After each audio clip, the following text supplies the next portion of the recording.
All right, guys, welcome back to Downtown Rams. As always, I'm your host, Alexis Kraft, joined here with my co-host, Jake Ellenbogen, and we are coming to you to preview our Rams matchup versus the San Francisco 49ers this upcoming Sunday in Los Angeles. We are back-to-back weeks of NFC West rivalry games. Obviously, last week we played the Seattle Seahawks, and we came out with a W, which was awesome. This week we are going against the 49ers, which, Jake, I don't know about you, but I think that this is definitely our most prolific rivalry. Definitely in the NFC West, I think the Rams 49ers rivalry is the most historic. It is the most intense, and it's coming to us week 2 for our home matchup. And Jake, I watched 3 teams that I thought were really good week 1. The Rams, the Cowboys, and the 49ers. Of all the games I watched in week 1, those 3 teams I thought looked really good. The rest, week 1, we didn't really get good football. Other than maybe the Sunday night matchup, the Jets and the Bills at the end, the way that game ended. Other than that, we just haven't really seen many good football games. It's been kind of a meme of the NFL week 1. So going up against the 49ers, Jake, how are you feeling? I mean, what does this mean, seeing this big of a rival in week 2? Yeah, I mean, I'm feeling good coming out of week 1, knowing that, like, hey, I really felt good about this team. The things I said about, like, the offensive line and, Tutu Atwell and Matthew Stafford, I felt like the defense was going to play more aggressive. I feel like everything I said, like, they kind of backed up to a degree, except for Cam Akers, who I've said was going to go for 1,200 yards this year. But I did have a video I came out with on YouTube about Kyron and how he could be like a James White in this offense. And, I mean, he's way ahead of where I think I expected him to be this season with usage. I mean, getting 53, I believe, snaps, was it, to 28. That's impressive, but I can't stress enough when I say, okay, just because I might not pick the Rams this week doesn't mean that I'm not a believer in them. They're not supposed to win this game, okay? They're not supposed to win this game. I didn't have them winning this game when I made that 10-7 prediction. I actually had them going 2-2 to start, and I think it's important to realize that, yes, that game last week, that was great. They still do need to, of course, try to win this game, and it still matters. Don't get me wrong. It'd be great, but they're not supposed to win this game. So what you should be looking for as a Rams fan is, yeah, you should definitely want to win this game. That should be the goal. But understand, if this is a close one and it comes down to the wire, the Rams have done their job by sticking with a team that looks like a perennial Super Bowl contender this year. And I say that because I'm very high on the Pittsburgh Steelers. I don't know about you, Alexis. I'm very high on them this year. Probably not after week 1 with the bet there. But my point before all of that, I had them winning 12 games. So I'm very high on what the Steelers can be. I'm high on Kenny Pickett. And the 49ers came out and just punched them repeatedly in the mouth. And a good detection, barometer, whatever you want to call it, to know whether something is a fluke win or not, is if the team that's dominating, if they have something like a key component taken away or something that's really hurting them and doesn't really allow them to affect the game, it's a good sign that that wasn't a fluke win. And I look at the Rams, for instance, with Seattle. They had no run game, right? There wasn't a consistent run game. Every time Akers came in, everyone in the stadium knew that they were running the ball because he ran 21, 22 times out of the 28 snaps he had. Whereas Kyron comes in, and now they've mixed it up a little bit. But even still, neither ran extremely well because they stacked the box, right? Well, with the Steelers, because they won 30-13 with that, no run game. That's impressive. With the Steelers, they had TJ Watt play like a bat out of hell. I mean, he had 3 sacks, 2 forced fumbles, and the 49ers blew him out. And like, we're talking like with that Rams game, they were losing at halftime. They missed a field goal and had a field goal blocked. They had a Stafford overthrow on the Nakua catch, and they had a Van Jefferson dropped likely touchdown. So that's how you know it's not a fluke, because they were still able to win effectively by 17, despite those key misses and things that were left on the field. And if you look over at the 49ers, it's like Brock Purdy didn't throw 400 yards. He didn't have to. They won so convincingly on the road across the country. And week one, normally Kyle Shanahan teams struggle. So this might be, and I don't want to go too far, I don't want to go too hyperbolic, but this might be the toughest I've ever seen the 49ers look at the beginning of a season. So don't assume that the Rams win this game because they're due. That's not, we don't do their due in this industry. If you do their due, you will lose every single time except for a few. But just know they're going to be competitive, and that's all you can really ask for going into this one. Yeah, I mean, I agree with everything you said. I watched almost the entire 49ers Steelers game week one. That was my local game here, or one of them.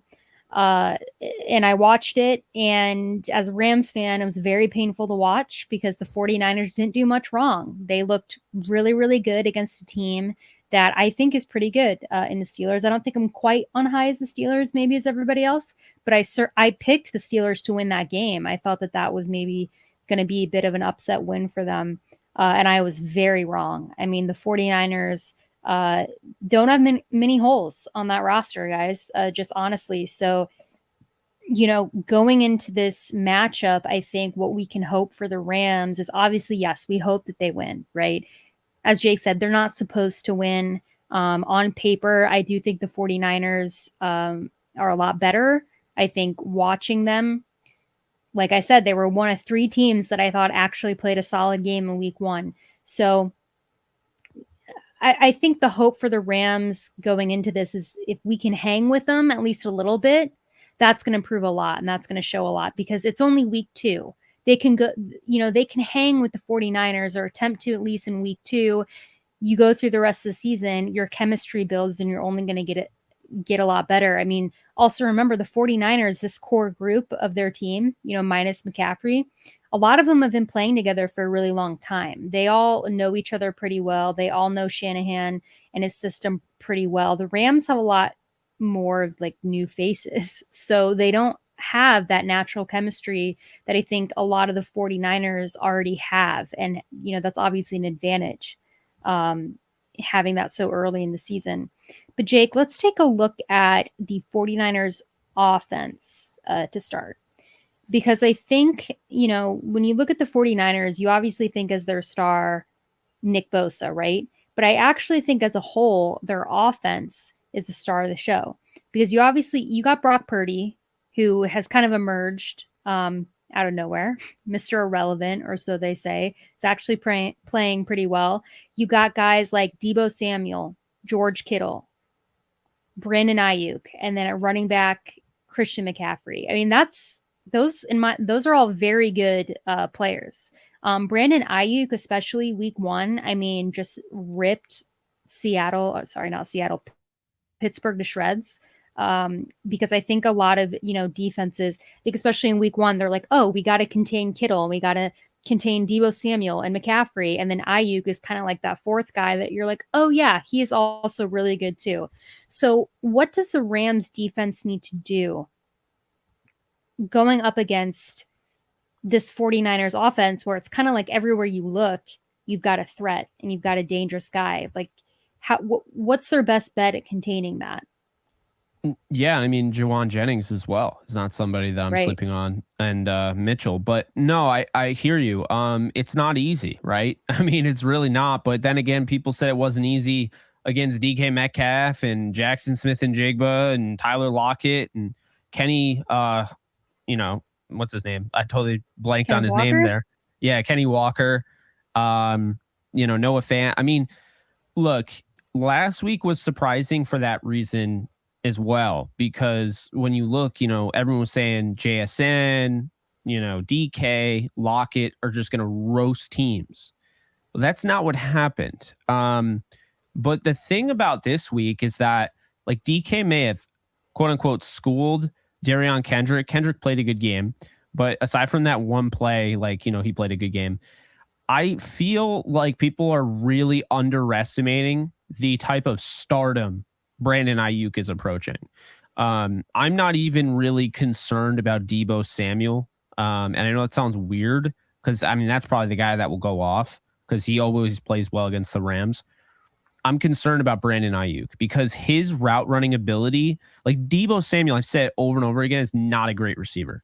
He's not a great route runner. He brings the ball into his body. It's what he does afterwards. He's a great runner of the ball. Like after the catch, breaking tackles, he's like a running back, but he's not a refined route runner by any stretch. And like Brandon Ayuk is. And then we saw that last week. It's how he was able to get open on such a talented corner in Patrick Peterson. So this week, I think it's going to be Darian Kendrick on him. And, what we saw is like route running, like, you can make guys miss. You can make guys look silly. That's what DK did with that touchdown against DK. This week, I'm a little concerned about that Ayuk matchup. Furthermore, you got George Kittle, who was really quiet last week. I mean, he's not always going to be quiet, and he's been a Rams killer. And I feel like they have guys that can cover him, but great players make great plays regardless of how great the coverage is. I mean, so I do think there's always a chance, and it could be that he's quiet again, but he has the most important role of the game, getting a huge catch on third down to extend a long drive or something. But Alexis, the big thing here that is horrifyingly, I mean, it's just obvious. It's Christian McCaffrey. When they added him, he's the best running back in football. He is absolutely built for the running back position. And he's been staying healthy for the most part, which is his only concern, was like he couldn't stay healthy. Now Christian McCaffrey on that outside zone run, I mean, I feel like he's going to feast on this defense. I really do. I feel like they're going to have to try and set the edge. They might have to do some extra things, which might open up other things for other receivers. But they need to be aware of where Christian McCaffrey is at all times. This guy dropped, a hat trick against them, a passing touchdown, a rushing touchdown, a receiving touchdown last year. And he's only ever really done well against the Rams, regardless of whatever uniform he was wearing. So I don't expect anything to be different in this one, Alexis, but he is 100% the most dangerous because, regardless of how Brock Purdy plays, that's the equalizer. So say like in a perfect world, the Rams are getting great pressure on Purdy. He's struggling. He's putting him in harm's way. I mean, Christian McCaffrey, how are you going to stop him? Because we couldn't see anybody stopping him last year. And then this year, it's like, who's setting the edge? I mean, Byron Young, I really like him, but he's got a little bit of ways to go. Not just as a pass rusher, but definitely as a run defender. Michael Hoyt's not going to cut it. Was rated the second to last edge defender of all of Pro Football Focus. So that's something to point out. And I just think it's a genuine concern for the Rams, that edge defense there, because Christian McCaffrey will run those outside zone runs. And how are you going to stop him from getting the sideline and hauling it all the way for a touchdown? You're just not. And so that's part of the problem here, is that I think it's Christian McCaffrey that keeps the game open, no matter how good of a start the Rams get off to, no matter how well the Rams defend them. Christian McCaffrey, you can just hand the ball off. And, if you can't run the ball, you can just use him in the screen game. You can use him out wide. I mean, there's always ways to use him. And so as long as he stays healthy, I mean, he is an absolute game wrecker. He's about as dangerous as Aaron Donald is, just on the offensive side of the ball. So that's my concern looking at the defense, Alexis, is that, you can use all sorts of, different things in the secondary. You can disguise, you can throw Purdy off, you can throw a spy if you're worried about Purdy running against you. Just put somebody to spy him. But at the same time, how are you going to stop Christian McCaffrey? Because no one has been able to do it since he's gotten to the 49ers. I agree. In both the rushing and the receiving game, as you mentioned, with McCaffrey, because he's kind of hurt us in both of those aspects. So yeah, I just think it is going to be a very overwhelming day for this Rams defense, especially as we've mentioned, it's a very young Rams defense, unproven, still building that chemistry. It's only week 2. If they were facing, this threat in week 13, week 14, I think they'd handle it a little better, but this is very fresh. And I'm very nervous about it. And that has been my concern as well. Not taking anything away from the 49ers defense, which we'll talk about as well, but just this offense. I feel like if I'm the 49ers right now, I'm excited to go against this very young Rams defense who doesn't have a lot of experience playing together, knowing what we can do and what we did in week one against the Steelers defense and guys like TJ Watt, because the Rams don't have a TJ Watt. As you mentioned, we do not have that. We have an Aaron Donald, Nope. but we know how they're going to handle Aaron Donald. They're going to double team him or possibly even triple team him. Or I'm sure at some quadruple point. or penta or whatever Yeah, comes I after mean, penta. whatever. They're going to put everyone in Aaron Donald. So we know what they're going to do to try to stop him. After that, it's like, who's there? So who knows? Maybe one of these young edge guys, maybe Byron Young has rookie game in the season, right? And he comes out. But I have to say, the 49ers offensive line looked really good week one against a guy like TJ Watt. So I am very hesitant there. Yeah, I think what the Rams defense needs to do is their best. Just give it your best, guys. They need No, I to agree though. they need to pray, and then they need to go, do their best. And I'm not trying to take anything away from the Rams defense, but like this arguably right now, the 49ers offense is gelling the best in the NFL. And it's only been 2 weeks, so it's like, how can we say that? We can only go off 1 week. Maybe we could say the Cowboys are up there, but like I also feel like that was kind of the Giants just having an absolute meltdown. I'm Oh, not the trying to. offense? I would say Miami. Oh yeah, Miami. Yeah, Okay. I But the mean, 49ers are up there, top yeah, 1, 2, 3 spots. So the Rams are up there. So I and mean, I it's we'll get into the offensive side, but yeah, yeah. I just think defensively there's not. It's like we get on here and we try to talk about what can the Rams defense do. It's like, well, you know what I mean? Like against who? Against Christian McCaffrey? If he's just, against the run game? And I mean, Or also the thing that's important is that Kenny Walker last week, like he had over 5 yards to carry. So if the Rams didn't just take over the lead and completely change the course of the game, like Seattle, no one could stop him on the ground. That's why I was so concerned, because I'm like, Christian McCaffrey's running for 152 yards last week. And did that feel like 152 yards to you? Like that was just like, that was the most quiet effortless. 152-yard game I've ever seen. That's horrifying. And what Like, was does he go for ironic 200? what was the bad part about that is they didn't really use him at the beginning of that game. I know. Like I was watching the game, like he got those 152 yards when they decided to actually just be like, oh, maybe we'll throw McCaffrey in. I was watching the game and I was like, why? Because I have McCaffrey in one of my leagues. I had the first overall pick, which I hate. It's the worst pick in fantasy football. It's terrible. But I had McCaffrey. I was like, why are they like not used? Because they were literally doing so well without him that they then finally were like, oh, okay, like we'll throw McCaffrey in there now that Ayuk has like put up a historic game or whatever. So yeah, I mean, and I hate that we're sitting here like talking up the 49ers guys, but we're just being like realistic. It would not be wise of us or honest of us to like pretend like, oh yeah, the 49ers offense is mediocre at best. No, they're really good and they have a lot of threats, and I don't want to talk about them anymore. So let's talk about the defense, Jake. Let's talk about this 49ers defense. Obviously led by Nick Bosa, who just got his big extension and he's in there, but they've got another interesting guy on the edge. A guy who I know a lot of Rams fans wanted in the draft this year or last year. I know, right? It's like, it feels like he came out this year. Drake Jackson. Yeah, Drake Jackson out of USC. Yep, he looked really good in week one, and he is now going to be opposite of Nick Bosa for the rest of the season. So they've got Nick Bosa, Drake Jackson. They've got a guy named Fred Warner, who is a very good linebacker, as I know Rams fans are familiar with.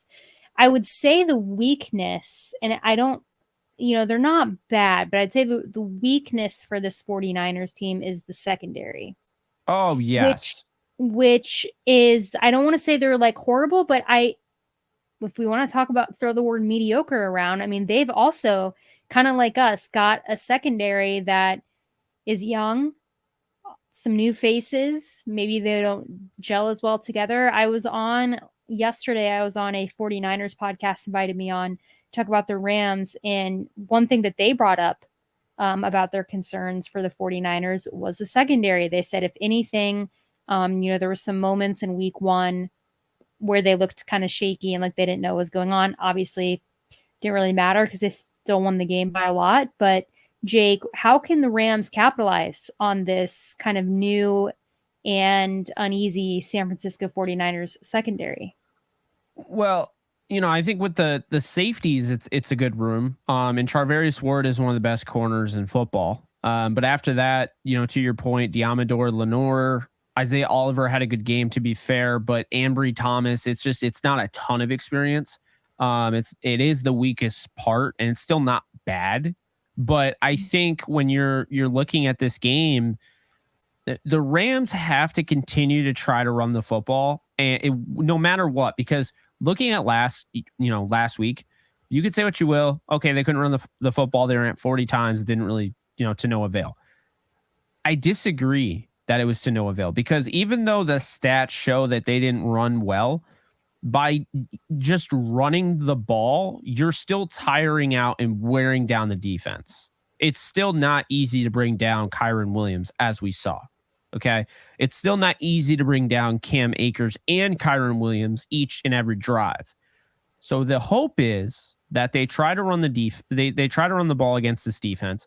It's not going to be easy, because when you look at that front, you have Drake Jackson, Arik Armstead, you got Javon Hargrave, the free agent signing I couldn't believe they could even afford, Nick Bosa, Dre Greenlaw, Fred Warner. You got guys all over the place in the back end. So, like, what I mean by that is, like, on the depth chart, like, you got Cleveland Farrell, who as soon as he signed with the Niners, I'm like, oh, okay, his career's revived. He's all good now. So he goes there. Javon Kinlaw's there. Kevin Givens is there.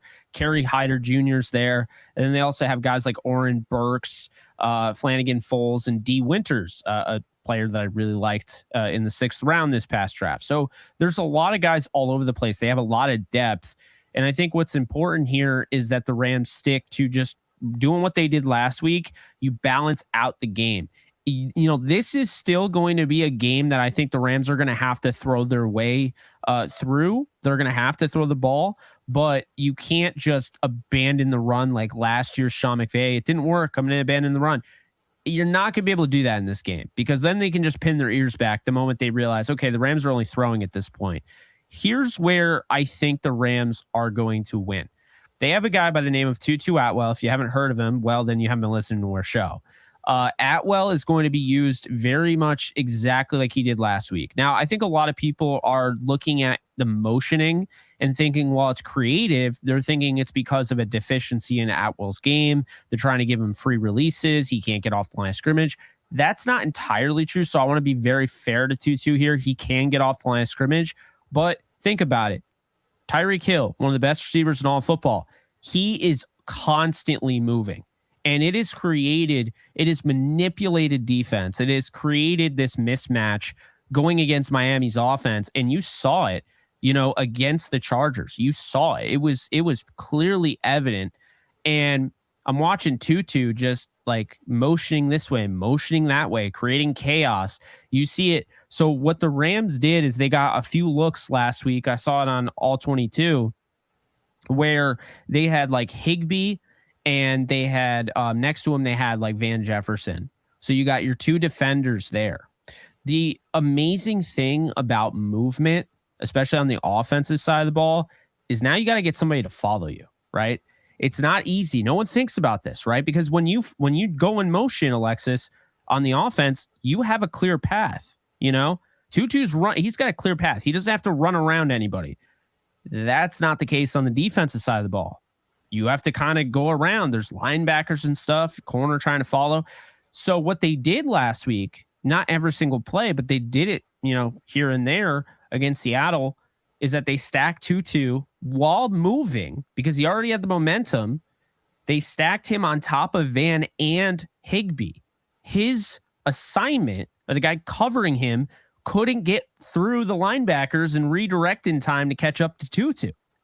So now you have 3 guys stacked on top of each other, bunches, and it's not true bunches because he's not stopped, but you got 3 guys stacked on top of each other with only 2 guys to cover them. There you go. You've just created chaos. Tutu runs right through. And the thing is, he can really thread the needle, kind of like how Stafford threads the needle with the ball into tight windows. Tutu threads the needle. If you watch him, he plays like he's running with his hair on fire. He can see Van's going to run like a quick slant. So he will literally run out in front of Van. What this does is it creates almost a legalized version of cheating on the field, because what you're doing is you're setting a legal pick because you don't make contact. It's not pass interference. So Tutu Atwell is coming up, he's coming up the seam while Van is trying to have a slant and a guy's covering him. That undercuts that slant. And then you have a guy that's still trying to get in, he's trailing Tutu. Now Atwell is in the secondary, like deep in the secondary. And you've just created all that space. And so this is what I expect the Rams to do against the 49ers. And this is going to be the only way, in my opinion, that you could beat this team is you're going to have to use Tutu Atwell deep downfield. It doesn't matter if it connects or not. I mean, obviously it'll help if it connects. But the point is, if you start pushing Diamador Lenore, you start pushing Isaiah Oliver, you start pushing these guys to have to respect Tutu Atwell down the field, and who knows, they can do it with Van too, then now it opens up the middle of the field. It opens up the short and intermediate passing game, because now I have to respect that. They've already put that out there. It's on the resume. I have to respect that. That also opens up, Alexis, the box. So now you get lighter fronts. It's easier to run. Currently, I would just say this right now, I'm putting in Kyren Williams. If you are thinking that this is a game where Cam is going to bounce back in, I have to resoundly say, no, it is not. Cam Akers ran almost all of the carries, almost all the snaps that he was in the game, he ran the ball. Okay? So when Kyron's out there, it creates that manipulation. Like, okay, the Rams could do this because Kyron can work in pass pro, so they could still throw this ball, but they can also run the ball. And this guy, he went out. We already know, everyone and their mother knows that this guy can catch, these wheel routes, right? So he can go out and be a problem in the passing game. And this is the problem, is like when you put in Akers, it's a tell to the defense, okay, they're running the football. So unless the Rams want to take that and use it to their advantage, in my opinion, if you're going to use Akers, start having him go out, catch passes. Then all of a sudden it's like, whoa, that was mind blowing. We didn't see him do it once against Seattle. So this is my point, is that basically all of that is possible by opening up the playbook, opening up the defense, by using Tutu Atwell to your advantage. And I think that is why this offense, the way it's rolling without Cooper Kupp, they are trying to. And you could see this past week, in Miami, they used Tyreek Hill 5 different motions. It's not the same motion every time. Like I've never seen a motion where the guy starts in the slot to the left side, so he's right next to, like, say the left tackle, and then he motions to the left. So he motioned like for a wheel route. I mean, maybe you've seen it. I've never seen that. So that was the type of creative stuff that McDaniel was doing to beat the Chargers last week, who, by the way, the Chargers run kind of the same type of style defense that the Rams run, right? It's the Vic Fangio tree. So when you think about it, McDaniel comes from the 49ers. So I'm just saying there are different ways to get guys open. And just because you're motioning Tutu Atwell doesn't make him less of a receiver, because Tyreek Hill was doing all of that, And so I think that's an important thing here, is that you get him going, you put some pressure on the secondary, Alexis, and now you've opened up the rest of the game.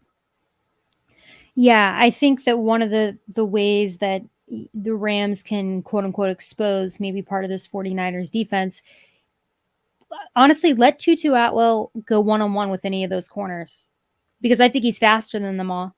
And I know, Ward is obviously a very good corner, and maybe get him a matchup with Oliver or somebody else. And even like you said, just keep pounding it. If they don't all hit, at least then they're like, oh, well, now we got to watch out for this, right? And then it opens up other things. I think another huge component is going to be protecting Matthew Stafford. The Rams did very good week one at doing that. However, like we mentioned, very different defense going up against San Francisco. So we'll see what happens there. But that's, you mentioned Kyron earlier, probably going to use him a lot more too, because he is very good in pass pro. He took on Bobby Wagner in week one, which was very impressive. I hope he doesn't take on Fred Warner. That just would scare me seeing that matchup. But I'm sure he would do it. I know he would do it. But yeah, you got to protect Matthew Stafford. And so I really hope that this offensive line builds upon the success that they had week one and does well against a scary defensive front. But yeah, offensively, kind of like you mentioned earlier, I don't think that you can just do one thing. I think you're going to have to go out there. I think you're going to have to start. This is the game to go like deep into the playbook, just the random, like just do it, because like you can't, like you're going to have to confuse this defense. Like they're very good. They're very smart. You're going to have to show them things that like confuse them, that confuse us. I want to be watching the game and I want the Rams to do something on offense that I'm like, what did I just watch? Like, I don't even know how they got the first down. I don't care.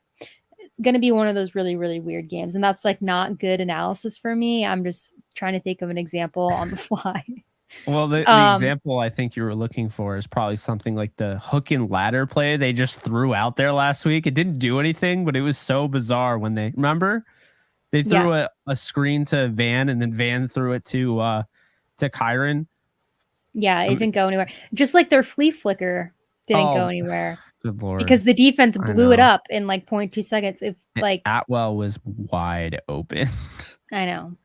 Yeah, I mean, offensive line missed a block though. To your point, the best thing about winning the way they did week one is they didn't have to go deep in their playbook. So, I mean, essentially the 49ers might not know anything about what the Rams can do and what they're capable of, even without Cooper Kupp, because like, for instance, like Demarcus Robinson, he got a few snaps. Maybe they use him a little bit. Maybe they use, Ben Skoranek. Week 2 last year against the Falcons was when Ben Skoranek fullback came out. Like that was the thing. And the reason for that is because I totally forgot the fullback's name for the Bills, but I did a whole video on it, breaking it down. Sean McVay steals plays. He's not afraid to do it. He doesn't care. So I'm hoping he's going to steal a lot of the looks that the Dolphins got with Tyreek. But Sean McVay last year, when they got whooped by the Bills, watched the way they used Reggie Gilliam. Thank God I remembered. So the fullback, Reggie Gilliam, was like a kind of similar build, like not exactly like Skoranek, but like he wasn't like your typical like, big fullback that would just block. Like he could go out there and catch passes, and just the way they were using him, and just, it was really impressive. And not a lot of teams use fullbacks. So Sean McVay after that game was like, who do we have on the roster that can be that guy? Oh, Ben Skoranek. So then Skoranek did that, and that was that first game. And I mean, no one could have expected the season to go the way it did for the Rams, because they dominated the Falcons early on in that game. So if you were watching that game, you're like, oh my God, did Sean McVay find another secret here, like Ben Skoranek fullback? And the thing about that, when I hate when people say it's just a novelty, because it's not. Essentially, he's as good as Kyle Juszczyk in San Francisco, because he's already a receiver that can go up and moss somebody. And now you have him, he could block anybody. And so you're going to have him in the backfield. I already have Tutu out there. I have Puka out there. I have Van. I have Higbee. And now you're telling me I got Skoranek going out for a pass? How do you defend that? And so I think we're going to see more of that, Alexis. I think that's why we didn't see a lot of it week one, because I don't think we saw any of it week one, to be frank, because why would you put it out there? You're up 30-13 in this game. Like, you win that game like that. You didn't need to use him. So why pull out all the stops? This one, you might have to. Yeah, we're definitely going to see, I think, a lot of different stuff week 2 than we did week 1. I do think, kind of like you alluded to, it definitely was intentional. Once you start to get the lead, you're like, let's not expose what we can do for now. So we'll see. But I do think that they really should use as many people as they can. Use Demarcus Robinson more. Use Ben Skoranek more. Maybe even throw Ronnie Rivers in for a play. I mean, just start mixing things up. That should be the approach. Just confuse them. I mean, just really confuse us, like I mentioned earlier. But Jake, let's get into the predictions. I'm going to let you go first. Give us a couple predictions that you have for this game. I got Atwell going over 100 again. I'm sticking by it. I mean, look, this game, if they have a chance of winning it, it's going to be because of Tutu Atwell and his ability to stretch the field and what that does. I know Van's capable of that, but right now, no one's going to respect Van coming off that game. So I think Tutu Atwell right now has the momentum. He's going to have to ride that. He's got a good rapport with Stafford. The man has hands. Like he was catching everything. So much for that 5'9", $160 running wide receiver that couldn't catch anything. But I think he's going to go over 100. I think it's going to set up some things. And I think we're going to see a Ben Skoranek touchdown with 50 total yards. So I know that's like weird. Like, why 50 total? The reason I say that is because I could see him being used in different ways, like even handing off the ball to him out of the backfield, stuff like that. I think we're going to see Skoranek. And, the fun fact is, these two guys, Sean McVay, Kyle Shanahan, they both are dudes with some egos. Like, it's okay to have an ego. I'm not saying they're bad people, but they're trying to one up each other. It's like playing Madden, it's like, I want to win. Like, Alexis, love you to death, but if I play you in Madden, I'm going to own your ass. Like, that's how I feel, right? Like, you want to have that competitive nature. And so I feel like Sean McVay is going to try to, one up Kyle, and Kyle's going to try to one up Sean McVay. And what are we seeing? There's no Deebo Samuel in the backfield. Don't be surprised if all of a sudden Deebo's playing in the backfield again because he's trying to one up Sean McVay. The important thing here, Alexis, is that they have Mike LaFleur. Okay. Mike LaFleur came from this offense. He's able to relay some things that they learned. And I think it's more than just, I have an ear into the 49ers in the past and what we did. I think it's more about him balancing out the offense. And I think that is what is going to keep them in every game moving forward. Because what have we always said? Run the damn ball. Sean McVay stops running the ball last year in games where they lost by a possession. It comes down to 3 plays even. And it's like, if you just ran the ball, could have been different. But I think they do it in this one. So, the final one I'll say, because I said Skoranek for 50 and a touchdown. I said Atwell for 100. I'm going to say Stafford throws 3 touchdowns in this game. He had 0 last game. I think this is going to be the game where I think he really tries to elevate the Rams, put them on his back. Furthermore, I think he's going to be lights out in the red zone. And I think teams don't realize it yet. Maybe some do, but if Stafford is protected, like, this is old school Stafford. Like, he looks young again. I mean, you saw him the way he was running. He lost weight in the offseason. We said that on Downtown Rams. Like, he lost some weight. He got lighter for the offense that they were going to run. I think he's going to be having some fun, and he's going to throw 3 touchdowns. So that's what I think. Love them all. Great predictions. So my first prediction is going to be Puka Nacua is going to get his first NFL touchdown against the 49ers. He deserved it last week and didn't end up happening. I think it is going to end up happening this week. I think Stafford really trusts him.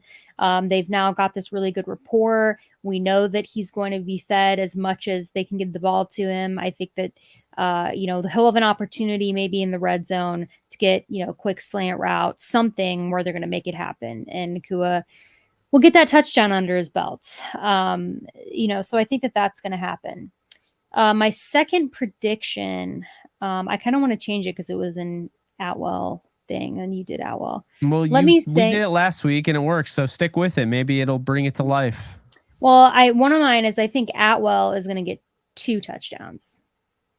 You said that last week. So, okay. All right. I said 2. No, did I say 2? I think you said 2. Well, 120 and 2 touchdowns. I think we both said 120. I have this vision in my head. I'm here for it. A vertical. I think one of his touchdowns is definitely going to be, like we mentioned earlier, go one-on-one with the corner and just beat him downfield.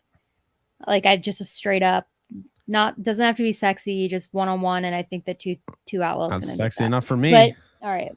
So whatever, 2 touchdowns, 1 vertical deep throw touchdown. And then my third prediction is I think Aaron Donald is going to get a sack because I know that he hates the 49ers.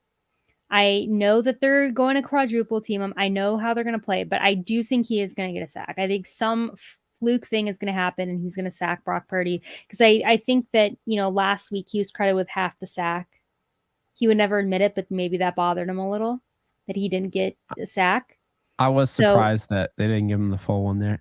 yeah, I was too. They were being economical with the way they were rewarding. Like, these guys are Everyone getting got a half half. sacks, and I'm like, what? Kobe Turner brought him down. Why are you, So yeah, I don't know. I don't know what the scorekeepers were doing last week. Yeah, I mean, none of my predictions for this week are like very bold, but I really think Nakua is going to find the end zone. I really do believe that. He deserved to last week, and Stafford obviously loves feeding him. I really wanted to do a Kyron Williams prediction, but I'm not. I got to share the love a little bit. And also, I still think that our receivers are going to have more success than our running backs in this game, just based off the 49ers defense. I really think that. So I'm confident if we can get into the red zone, that we can make something happen. But Jake, let's get to the scores. And you're going to go first. Everyone's going to hate me, but I'm picking the 49ers to beat the Rams. So I never want to hear again how, Jake only picks the Rams. 28-24. I'm taking the Niners, and here's why. Okay. I think it's going to be a great game. I think it's going to be a lot of fun. I think the Rams are going to be leading. Okay. I think the Rams are going to be leading late in the game. But I do think that the 49ers are going to score, a touchdown. Did I say 24-21? You said 28-24. 28-24. Okay, good. Because I have the Rams up in that game. And I think that what we're going to see is the 49ers, who are down 24-21, are going to have a game-winning touchdown. I think it's going to come down that final drive, and you know what they're going to do? They're not going to put Brock Purdy in a bad situation to throw a pick. They're going to just let Christian McCaffrey run down the field, and he is just going to have his way because the defense is going to be tired, and they already are going to struggle to stop him when they're not tired. I think the thing that keeps the Rams in this game, Stafford's going to be protected better than people think. Tutu Atwell is going to stretch the field enough to open up other opportunities over the middle, short and intermediate. They might get a couple quick hitter runs on the delayed handoffs to like a Kyron Williams. But I think at the end of the day, the 49ers, they're too good right now. I think the Rams have more of a chance of winning in week 18. I just think with Christian McCaffrey, there's going to have to be a lot of growing up to do with this defense to be able to, stop them on that final drive.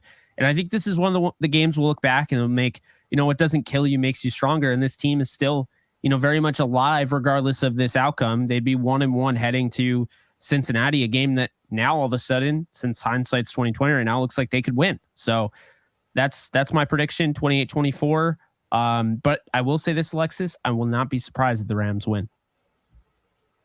So I am predicting a Rams loss as well, 24-35. So similar. We're in the similar range.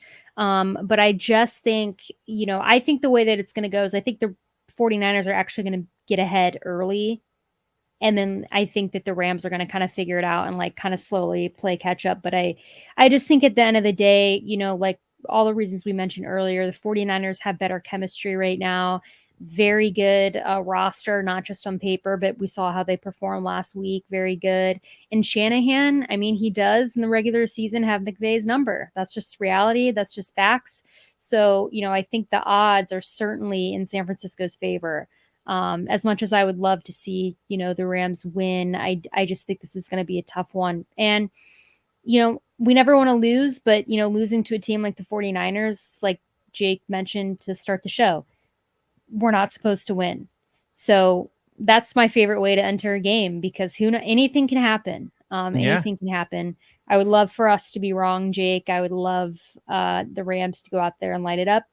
And we'll see. So here's hoping that we're wrong on Sunday. And I don't want anyone coming for me on Twitter about this, like they did about the Seahawks prediction, which I was wrong about, and I was very happy to be wrong about. But maybe I'll reverse jinx again this week, Jake. Maybe by me picking the 49ers. You'd The be Rams, 0-2 on Rams predictions. That would be, I think and that'd that be a would be great. first. That'd be a Well, first. it would be a first. I've never started 0-2, but I would be happy to do it if it meant that the Rams win on Sunday. Oh We'll yeah. see. I could care less about my pride. If the Rams Yeah. win this game, like pride be damned. There's still people out there that would probably be like, nah, I care more about I get things right. Not me. Nope. I would love to be wrong. I would love to be wrong.